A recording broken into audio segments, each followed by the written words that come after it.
Python interviews में ये question जो है वो अक्सर पूछा जाता है कि आईट्रेबल एंड आईट्रेटर में जो है बेसिकली फ़र्क क्या है। ठीक है, तो यहाँ पे हम देखेंगे कि आईट्रेबल और आईट्रेटर में क्या फ़र्क है। ठीक है, जो आपके पास आईट्रेबल है ये बेसिकली ऐसी चीज़ें होती हैं जो जिसमें जो है डेटा की कलेक्शन हो, जैसे कि लिस्ट, टपल, या अगर आप सेट्स की बात करें तो ये ऐसी चीज़ें हैं जिसमें हम डेटा का जो है कलेक्शन रखते हैं। ठीक है, उसमें एक से ज़्यादा वैल्यूज़ आती हैं। ठीक है, तो वो चीज़ें जिसके अंदर एक से ज़्यादा वैल्यूज मतलब उसके अंदर डेटा के या हम उसको लूप्स के साथ जो है वो यूज़ कर सकें, तो वो बेसिकली हमारे पास क्या होती हैं, आईट्रेबल होती हैं। ठीक है, मतलब हम उनको क्या नाम देते हैं, आईट्रेबल का। और आईट्रेटर क्या होता है, आईट्रेटर एक ऐसी चीज़ होती है, एक ऐसा वेरिएबल होता है जिसको हम क्या करते हैं, वही जो उसके अंदर कलेक्शन होती है डेटा को, उसको हम एक एक करके थ्रू नेक्स्ट फंक्शन, ठीक है, हमारे पास एक फंक्शन होता है जिसका क्या नाम होता है, नेक्स्ट, उसके थ्रू हम क्या करते हैं, उनकी उसकी वैल्यूज को एक एक करके जो है वो हम क्या करते हैं, आउटपुट जो है वो लेते हैं। ठीक है, अब यहाँ पे अगर हम देखें तो मेरे पास एक लिस्ट है, माई लिस्ट। ठीक है,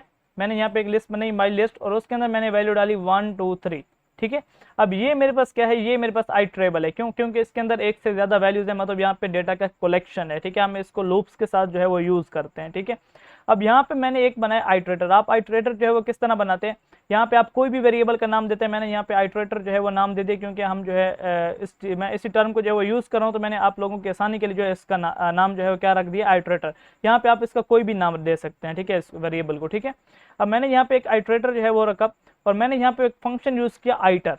ठीक है, मैंने यहाँ पे क्या फंक्शन यूज किया, आईटर। मैंने यहाँ पे एक फंक्शन यूज किया, और उस फंक्शन के अंदर मैंने वो लिस्ट दे दी जिसको मैं यहाँ पे क्या करना चाहता हूँ, आइट्रेटर जो है जिसपे मैं अप्लाई करना चाहता हूँ। ठीक है, अब मैंने जैसे वो चीज़ जब मैंने यहाँ पे उसको आइटर फंक्शन के अंदर दिया, तो वो मेरे पास अब बन गई एक आइट्रेटर। ठीक है, अब जैसे मैं यहाँ पे नेक्स्ट फंक्शन लिखूंगा ना, नेक्स्ट फंक्शन के अंदर मैं वो वेरिएबल डालूंगा जो कि मैंने आइटर के फंक्शन के थ्रू उसके अंदर जो है मैंने वैल्यू डाली थी, जो कि यहाँ पे मेरे पास क्या है, आइट्रेटर। ठीक है, अब जैसे मैं नेक्स्ट फंक्शन के अंदर आइट्रेटर जो है वो लिखूंगा, तो मेरे पास उस लिस्ट की पहली वैल्यू आ जाएगी।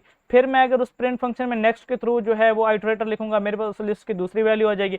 इसी तरह जब मैं नेक्स्ट फंक्शन करके उसके मतलब फिर आइट्रेटर लिखूंगा, तो मेरे पास उसकी तीसरी वैल्यू आ जाएगी। ठीक है, ये 1 बाय 1 जो है वैल्यू को क्या करता है, वहां से एक्सेस करता है और प्रिंट करता है। ठीक है, अगर आप डिस्प्ले करना चाहते हैं तो डिस्प्ले करता है, अगर आप किसी वेरिएबल को देना चाहते हैं तो आप वेरिएबल के अंदर जो है वो स्टोर कर सकते हैं। ठीक है, तो ये बेसिकली आइट्रेबल एंड आइट्रेटर में जो है फर्क है। मैं यहाँ पे आपको दोबारा बता देता हूँ, आइट्रेबल जो है जिसमें डेटा का कलेक्शन हो, और आइट्रेटर क्या करता है, उस डेटा के कलेक्शन को 1 बाय 1 जो है वो क्या करता है, एक्सेस करता है।